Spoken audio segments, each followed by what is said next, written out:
ዝወፃ ሓበሬታ ስርዓት ብልፅግና ኣብ ልዕሊ ትግራይ ኩናት ከም ዝኸፈተ ብዝተፈላለዩ ማሕበራዊ ሚድያታት ይሕበር ኣሎ። እቲ ዝወፁ ዘሎ ሓበሬታ ናብኹም ክነብሩ ኢና። ስርዓት ብልፅግና ናይ ቀርኒ ኣፍሪቃ ሃዋኺ ከምኡውን ኣብ ልዕሊ ልእላውነት ኤርትራ ይኹን ሱዳን ከምኡውን ኣብ ልዕሊ ህዝቢ ኣምሓራ ትግራይ ክገብሮ ዝፀንሐ መቐፀልታ ናቱ ሎሚ ኣብ ልዕሊ ትግራይ ኩናት ከም ዝኸፈተ ዝወፁ ዘሎ ሓበሬታ ኣቐድም ኣቢሉ ስርዓት ብልፅግና ሓደ ካብቶም ናቱ ከዳም ዝኾነ ጻድቃን ድሕሪ ወርሒ መቐለ ክንኣቱ ኢና ብምባል ዳርጋ እቲ ኩናት ባዕሎም ከም ዝጅምርዎ ከምኡውን ቆፀራ ከምኡውን ላዕለዎት ሰብ ስልጣናት ከይተረፉ ድሕሪ ትግራይ ምእታውና ዝብል ዘረባታት እውን ዝወፅእ ሓበሬታታት ነይሩ። ሰላም ከመይ ትውዕሉ ክቡራት ሰማዕትና ከምዚ ሶሎ ዝዛረቦ ዘሎ እዩ ንምንታይ ኣቢልዮ እቲ ጭብጥታት እውን ክትዛረብ ተኾንካ ሓደ ጭብጥታት ሒዝካ እዩ ጭብጥታት ክብል ከለኹ ኣብ ልዕሊ ዝናይ ሶሎ ኣነ ክዛረብ እየ ክውስኽ እየ ሶሎ ከዓ ገልፀልኩም ኣሎ ሕጂ እዚ ጭቡጥ ነገር ከም ምዃኑ ንምእማን እየ ንሶሎ ደምፃልኩም ዘለኹ ስርዓት ብልፅግና ጀሚሩ ኣሎ ኩናት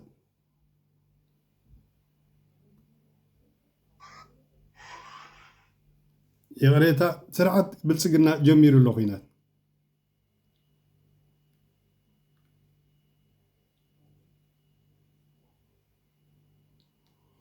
እዚ ስርዓት ብልፅግና ካብ ነዊሕ ክዛረበሉን ክዳለወሉን ዝፀንሐ እዩ። እዚ ዘይበሃል ኣፅዋር እውን ክሽምተሉ ዝፀንሐ ጉዳይ እዩ። እዚ ኩናት እዚ ብብልፅግና ጥራይ ኣይኮነን ዝጅመር ዘሎ እዚ ኩናት እዚ ብዓብዩ ኣሜሪካን እስራኤልን ኣብለዋ እመኑ ይትእመኑ ገበሪትን ሓዳጊትን ናይ ኢትዮጵያ ኣሜሪካ እያ ስለዝኾነ ኣብኡላ ብመንገዲ ኢማራት ዲኹም ክትብልዋ ብመንገዲ እስራኤል ዲኹም ክትብልዋ ኣብኡላ ስለዚ እቲ መርገፂ እቲ ዞባ ቀርኒ ኣፍሪካ እንታይ ኮይኑ ዘሎ ኣብ ክልተይ ተገሚዑ ዘሎ እቲ ሓደ መርገፂ ኣሜሪካን እስራኤልን ዝድግፍ ናተን ተላኣኺ ዝኾነ ኮይኑሎ እቲ ዞባ እቲ ብፍርቁ ከዓኒ ምስ ሩስያን ቻይናን ዝዓይነቱ ፀግዒ ሒዙ ርእስና ክንክእል ኢና ዝብል እዩ ኣብ ክልተይ ተመቃቂሉ ዘሎ እዚ ክብል ከለኹ እዚ ኩናት እዚ ዝመርሕዎ ኢማራት ክኾኑ ይኽእሉ እስራኤል ኣብ ቀይሕ ባሕሪ መፂያ ክትከውን ትኽእል ኣሜሪካ ኣብ ቀይሕ ባሕሪ መፂያ ክትከውን ትኽእል ካልኦት ልኡኻት ናይ ኣሜሪካ ክኾና ከላ እየን ምክንያቱ ናይ ኣሜሪካ ልኡኻት ብዙሓት እዮም ዘለዋ ዋላ ስዑድ ዓረብ ልእኽቲ ናይ ኣሜሪካ ክትከውን ትኽእል እያ ኢማራት በላ ኳታር በላ ቱርኩ በላ እዚኦም ኩለን ናይ ኣሜሪካ ተላኣኽቲ እየን ኤርትራ ትጥፋእ ትልማዕ ኣይምልከተን ህዝቢ ትግራይ ይልማዕ ይጥፋእ ኣይምልከቶ ህዝቢ ኤርትራ ዋላ ህዝቢ ኢትዮጵያ ቃልቃል ይበላ ኣይምልከቶም ናይ ገዛ ርእሶም ኣድሒኖም ተላኣኽቲ ንጎረቤት ዘጥፍኡ ዘቃፅሉ እዮም ኩሎም እቶም ናይ ኣሜሪካ ተላኣኽቲ ማለት እየ ስምዑዋ ጅሞ ክንዛረብ ኢና መቸም ኣብዚ ሰበር ዜና ሰራዊት ኢትዮጵያ ሎሚ ዕለት 25 ሓምለ 2018 ብእግረኛ መካናይዝድን ብድሮንን ዝተደገፈ ኣብ ልዕሊ ሰራዊት ትግራይ ኣብ ሽራሮን ከቢድ ኣብ ሸረሪና ከቢድ መጥቃዕቲ ከፊቱ ኣሎ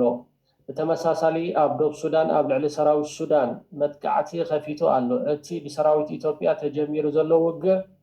ናብ ካልኦት ኩሎም ግንባራት ክሰጋገር ከም ዝኽእል ድማ ዝረኸብናዮ ሓበሬታ ይሕብር ብል ማለት እዩ ብራኸሸው ሓደ ካብ ጋዜጠኛታት ናይ ቲዲኤፍ መድሃኔ ግደይ ሰበር ዜና ብልፅግና ውግእ ጀሚሩ ብልፅግና ብኣንፈት ምዕራብ ትግራይ ውግእ ጀሚሩ ኣሎ ሎማዓንቲ ንግሆ 12 ሰዓት እዚ ትሪእዎ ዘለኹም ፅሑፍ እዚ ሰብ እዚኡ ኣውፂእዎ ንኽትፈልጥዎ ማለት እየ መድሂን ግደይ ይድበሃል ሶሪ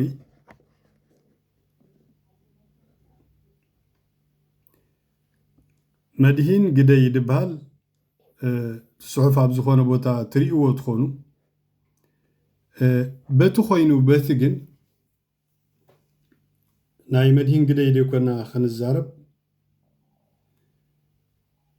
እንታይ ይዛረበና ዘሎ ኢትዮጵያውያን ኣቀዲሞም ሆዮም ክብሉ ፀኒሖም ሆሞ በልዮም ካን ኣብነት ኣብዚኣ ዘላ ከሪኦኩም ሓንቲ ነገር እንታይ ኣላ መሲልኩም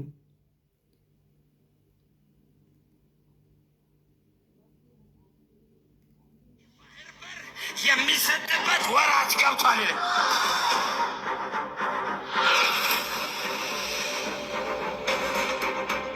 ለኢትዮጵያ የባህር በር የሚሰጥበት ወራት ገብቷል።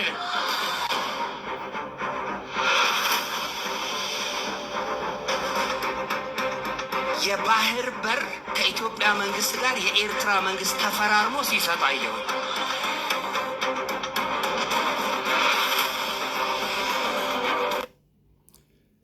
ስለዚ እቶም ጭቃ ዝመልአ ሓንጎሎም ነቢ ኢና ድብሉ ኢትዮጵያውያን ከይተረፈ ኣብይ ኣሕመድ ኣዋፊርዎም ብገንዘብ በሪ ባሕሪ ወይ ኣፍ ደገ ናይ ባሕሪ ክንረክብ ኢና ኢትዮጵያውያን ኢሎም ሆ ይብልሉ። እዚ ንልዕሊ ዓመት ክዳለወሉ ዝፀንሐ እዩ ኣብይ ኣሕመድ እዚ ኩሉ ሰራዊት እዚ ኩሉ ፅዋር ክምልምል ከሎ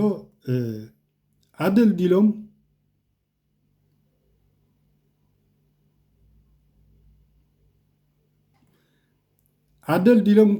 ንኤርትራ ባሕራ ክወስድዋ ምዃኖም ንዓመታት ክዛረቡ ፀኒሖም እዮም። ስዩት ሓቂ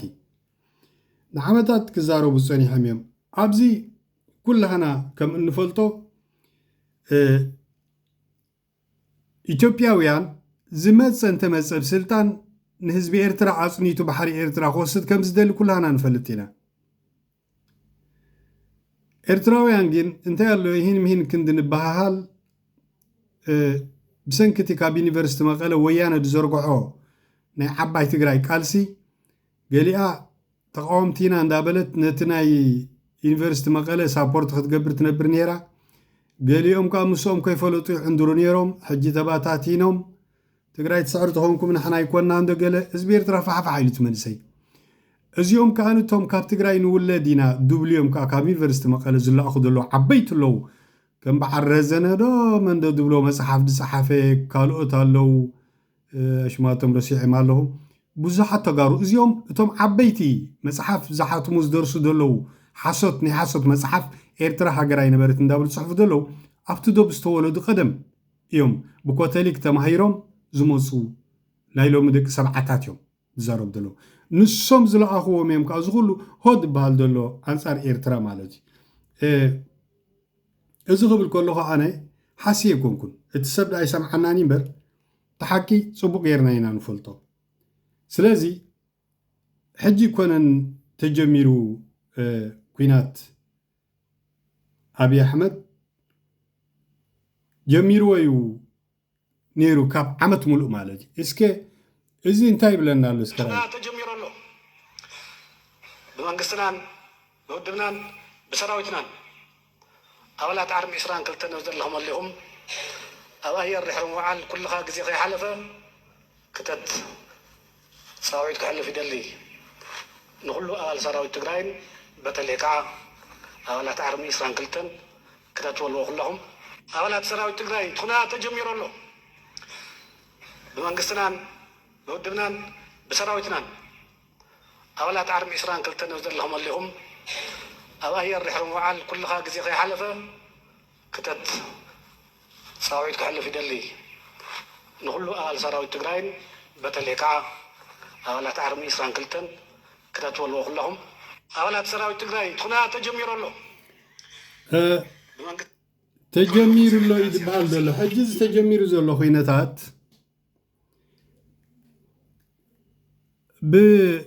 ብምዕራብ ብደቡባዊ ምብራቅ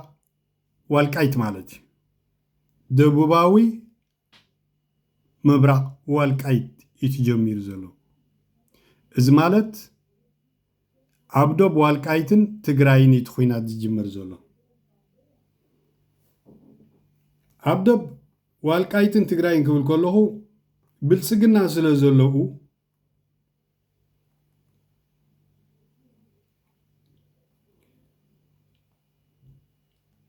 ብልፅግና ብሰራዊት ገይሩ ይጅምር ኣሎ ማለት እዩ። ብልጽግና ዝዓጠቐ እንተዓጠቐ ሓገዝቲ ኣለዎ ደኣ እምበር ነዞም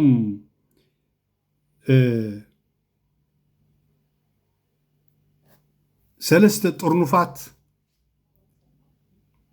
ፋኖ ሕወሓት ከምኡ እውን መንግስቲ ኤርትራ ከዓ ስለ ዘሎ ብዓብዩ ነዚኦም ክስዕሮም እዩ ዝብል እምነት የብልናን። ስለዚ ኢትዮጵያውያን ሆብሉ ኣለዉ ብምልኦም ባሕሪ ንምውሳድ ባሕሪ ክውሰድ ተኮይኑ ከዓ እዚ ትግራይ ዝበሃል ህዝቢ ትግራይ ክፀንት ኣለዎ ቀዳምነት። ምክንያቱ ምስ ኤርትራውያን ሓደ ቋንቋኦም ዋላ ኤርትራውያን ክኾኑ ይደልዮም ዝብል እምነት እዩ ዘለዎም ሕጂሶም ነታ ባሕሪ ንምርካብ ኩሉ ገሊኡ ብሓይሉ ገሊኡ ብሜላ ኩሉ ዝጠፋእ ዘሎ ስለ ዝኾነ እቲ ዝበሃል ዘሎ ሓቂ ማለት እዩ። ኩናት ግን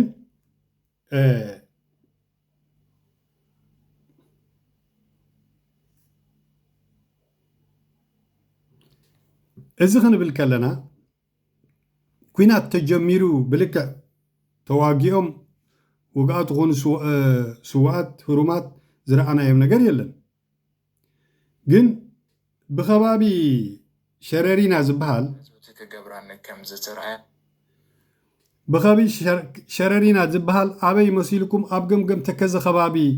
ደቡብ ወልቃይትን ትግራይን ማለት እዩ። ስለዚ ብእምኒ ሓጀር እውን ጀሚሩ ኣሎ ገለ ብሎ እዚ ሓሶት እዩ። ናብ እምኒ ሓጀር ንትግራይ ከጥፉ ንኤርትራ ክመፁ ኢልኩም ኣይትሕሰቡ እሶም ከዓ ወተሃደርና ዝፈልጥዎ እዮም። ስለዚ እንድሕር ከጥፉ ኮይኖም መጀመርያ ንህዝቢ ትግራይ እዮም ከፅንቱ። ንሱ ምስ ፀነተ ብድሕሪኦም ድዋግኦም ኣምሓራ ኣሎ። እዚ እንዳፈለጡ ናብ ኤርትራ ኳሕ ያብሉን እዮም። ናብ ኤርትራ ኳሕ ተቢሎም ህዝቢ ትግራይ ሕወሓት ብድሕሪኦም ክስቀሎም ፈልጥዮም። ክሳብ ካምቦልቻ ኣትዮም ዝነበረ ሕወሓት መንግስቲ ኤርትራ ግደፍ ተዘይብሎ ፈልጥዎም ፅቡቅ ገይሮም ድሓር ኣብቲ ውግእ ከዓኒ ኦሮሞ ይዋግኡን እዮም። ልዕሊ ተጋሩ ኦሮሞ ክዋግኡ ኢልካ ይትሕሰብ ወይ ልዕሊ ምሓሩ እውን ኣይዋግኡ ምሓሩ እውን ዋግኡ እዮም። ልዕሊ ኩሉ ግን ኩሉ ግዜ ሰሜናዊ ክፋል ኣዝዩ ሓያል ተዋጋኢ እዩ። ስለዚ ካብቶም ኦሮሞ እቶም ኣምሓሩ ብርትዑ ካብቶም ኣምሓሩ እዞም ተጋሩ ብርትዑ ካብ ተጋሩ ከዓ ኤርትራውያን ብርትዑ እዚ ላዕልን ታሕትን ዘይብላ ሓቂ ኩሉ ግዜ ሰሜናዊ ኣዝዩ ሓያል እዩ። ምዕባለ ስለ ዘለዎ ካብ ጥንቲ ሓያል ምዕባለን ሰረትን ስለ ዘለዎ ኣዝዩ ሓያል ኣይንቐነቐኒ ስለ ዝኾነ ዝዛረብ ዘሎ ኣነ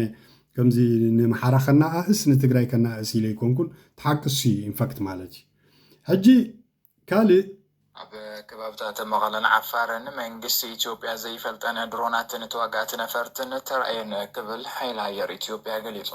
ናይ ሰራዊትና ዘይኮና ድሮናት ኣብ ሰማይ መቐለ ይንቀሳቐሳ ኣለዋ ክብል ጀነራል ይልማ መርዳሳ ሓቢሩ ኣሎ።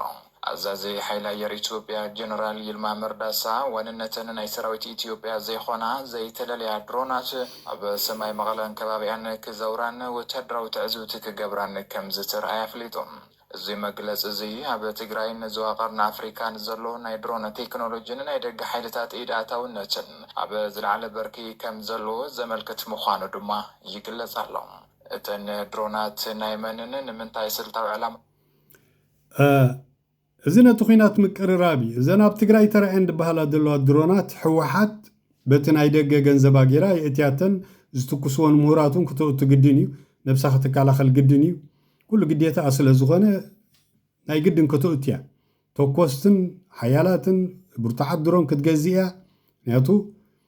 ገንዳ በሎኻዶ ትጋገ ቅድሚ ሕጂ ከነጥፍኦም ኢና ኢሉ ዝመፀ ኢኖ ምስ መንግስቲ ኤርትራ ኮይኖ እውን ከጥፍኦም ይሓሲቡ ነይሩ ኣይጠፍኡሉ እምበር ስለዚ ነፍሶም መከላኸል ክገብሩ ግድን እዩ። ይህ አፍሪካውያን ስደተኞች ወደ አውሮፓ ለመሻገር የሚያደርጉ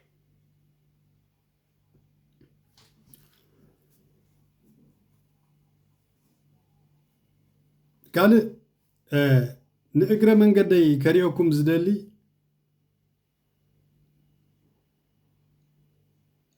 እዛ ሰብ እዚኣ ስምዕዋ ትንቅንቅ ነው። በዚህ ሁኔታ በ24 ሰዓታት ብቻ በ10 ሺዎች የሚቆጠሩ ይህ አፍሪካውያን ስደተኞች ወደ አውሮፓ ለመሻገር የሚያደርጉት ትንቅንቅ ነው። በዚህ ሁኔታ በ24 ሰዓታት ብቻ በ10 ሺዎች የሚቆጠሩ ስደተኞች ከአንደኛው አህጉር ረአይዋ ቢቢሲ ኒውስ እያ ትብል ዘላ እዞም ቢቢሲ ኒውስ ሓሰውት እዮም ካብ ኣፍሪቃ ዝመፁ ኣፍሪቃውያን እያ ትብል ዘላ ፃዕዳ ኣፍሪቃዊ ግን የለን ኣብ ዓይኒ ሓቂ ኣብዚ ተኽሪር የለ ወዲ ማሊ የለ እዚኦም ደቂ ሞሮኮ እዮም ደቂ ሞሮኮ ልዕሊ ገሊኦም 40,000 ገሊኦም ከዓ ልዕሊ 50,000 ገሊኦም ልዕሊ 30,000 ስፔን ፈቂዳትሎም ኣብ ሓንቲ ከተማ ስፔን ኣትዮም ከም ዘለዉ ተገሊጹ ኣሎ እዚኣ ትሕስያ ደላ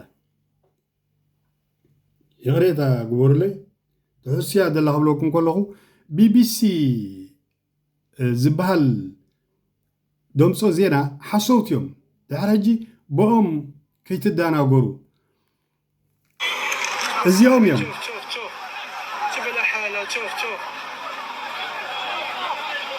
اسكت تموت لي انا صاحبي كلشي كيموت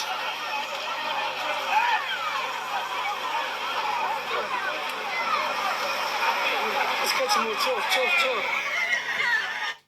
እዚኦም እዮም ዶብ ስለ ዝኾነ ስፔን ዝበሃል ሞሮኮ ብሞሮኮ ፈንጢሶም መፅኦም ፈቲሖምሎም ኣፍኪዶምሎም ካብኣትዉ ከለዉ ግን 34 ደቂ ሞሮኮ መይቶም ኣለዉ እዚ ብኣራግዝ ጥራይ ማለት እዩ 34 ደቂ ሞሮኮ ብኣራግዝ መይቶም ኣለዉ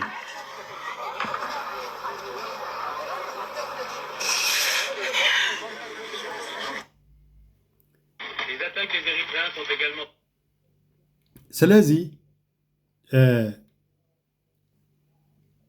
እዞም ኣፍሪካውያን ዶ እንታይ ዶ ኢላ ከተላግዝ ፀንሐት ቢቢሲ ኒውስ ደቂ ሞሮኮ ጥራይ እዮም ካልእ ዝኣተወ የለን ኣብዚ ደቂ ሞሮኮ ግን ኣትዮም ኣለዉ ስለዚ እቲ ኩናት ናብ ምጅማር ገፁ ክሳብ ሕጂ ዝተዋግኦም ክንዲ ዝተቐቲሉ ክንዲ ዝመይቱ ድብሉ ይሰማዕና ግን ኣብ ምጅማር ሬዱ ኮይኖም ይተናኸፉ ከም ዘለዉ ተገሊጹ ኣሎ እዚ ኩናት እዚ ንኤርትራውያን ይደርብሕ ኣይፋሉን ንተጋሩባ የርብሕ ኣይኮነን ንኽስተ ይደርብሕ ትብሎ ኣይኮነን ንኩሎም ክልኮ ከለኻኽሞም እዩ ዘዋግእዎም ዘለዉ ኣብ ላዕሊ ኣሜሪካን እስራኤልን እየን እመኑ ይትእመኑ ካልእ ኳታር ኣላ ኢማራት ኣላ እንተበልኩም ልኡኻት እዮም ግብፂ ተሃሉ ኩሎም ልኡኻት እዮም እዚኦም ብፕላን ናይ ኣሜሪካ እዩ ውግእ ዝካየድ ዘሎ ምክንያቱ ኤርትራ ከም ሃገር ክትነብር ኣይትድለን ኣላ መንግስቲ ኤርትራ ኣይድለን እዩ ዘሎ በቶም ኣሜሪካውያን ይኾኑ ብእስራኤላውያን መንግስቲ ኤርትራ ኣይድለን እዩ ዘሎ 30 ዓመት ኣንጻር ኣሜሪካ ይዓጭቑ ፀኒሕ መንግስቲ ኤርትራ እቲ ዘሕዝን ግን ህዝቡ እኳ ከይሕዝ ንኩሎም ብማዕረ እዩ እቲ ፖሊስናቱ ዝሃሲ ህዝቢ ኤርትራ የለን ድሕሪ ዓይኒ ሓቂ ክንዛረብ ኮይና ተባታቲኑ ባህሉ ተበኪሉ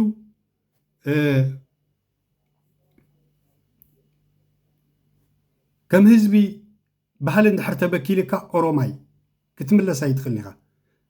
በዓል ላይቤርያ ኣብ ትሕቲ ኣሜሪካ ንጎ ክግዛኣ ህዝበን ብኣሜሪካ ቤት ፍርዲ ክቅተልን ክጠፍን ፈትየን ኣይኮናን ህዝቢ ሓደ መንግስቲ ፅረ ህዝብን ፅረ ምሁራት ፅረ መንሰያት ፅረ ሃብታማት ተደኣ ኮይኑ ተሃገር ብደይ ሰብ ትደኪ ብደይ ሰብ ትተርፍ እሞ ሽዑ ብዝመፃ መንግስቲ እያ ተላኢኺ ትኸውን ብዝመፀ መንግስቲ ውሸማ ከምዚ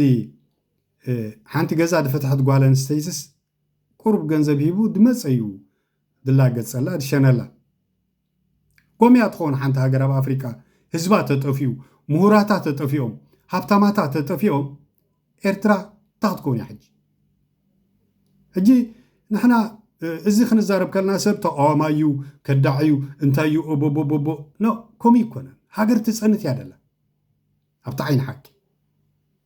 መንግስቲ ኤርትራ ህዝቡ ክሕዝ ኣለዎ ህዝቡ ክሕዝ ኣለዎ ኢልና ሰማዕ የለን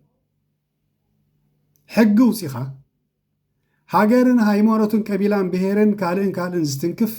ኣብኣ ረኽባ ኢልካ قوام كوف تبلو مسيخا سرح تبلو زي يكون بخمزي تعقب حجر يلا 3 عامت نقول كل خيط صنع 26 شوحة عامت مالتي دهرف لتشحن 3 نقول كلنا نقعد صنحنا اما انتهي دا ايت حجر متكالنا انتهي تترقمو يحملنا كله فتينا يكوننا نزارب زلناتهم سبات حزب تحيسكا منسي كوا تركب حزب تحيسكا بقول نغجوغا كوا بلكا حزب حزنا كوينا الألاونت 100 مليون حزب إثيوبيا حمد غيرنا سحرنا زفت دبلنا هبطامات كون يرم يمشحو معد جنزب دهبو معد دولارات منقست جحيت وي جنزب هابي نيرز قوانو عين حق مزار سلازي انت دعا مهورات تطفئ خونكا هبطامات تطفئ خونكا من سيات بربعة شح زهاد منتدعا خوينوم جن وا منتهت كوني اتهاجر ده ديك 7 عامت عاطقم كواغو وغولو لكم تأمنوا لذي حجو نحنا نقفينا ده منغستي إرترا حزبو حزالو كابسب ገንዘብ ተወሲዱ ገንዘቡ ይምለሰሉ ዝበደሎ ተልዩ ይግሬት አይሕተት ሃገር ከሓዚሉን ህዝቢ ይኸረክባሉ ሃገር ስኺልካ ሃገር ድሕረይ ሰዓሪት ትብቆላ ኣሪካ እንዳጠፋኻ ድሕረይ ሰዓሪት ትብቆላ ግን ትርጉም ይብሉ ጽባሕንኮ ከምዞም ኩርዲ ሃገር ደይብልና ኮይና ኢትዮጵያ ክሕዝዋዮም ፍተውፅሉ እንድሕር ከምዛ ትቕፅላ ዘላ ቀፂላ ኣብ ኢትዮጵያ ከተኣቱ ምክንያቱ እዞም ኣሪጎም ዘለዉ ምስሞቱ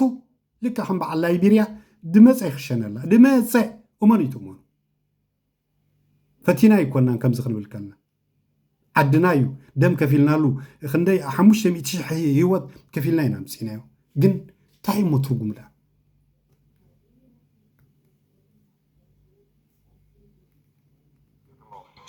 አታሚው እንዲታተም ፈቃጁ አሳታሚው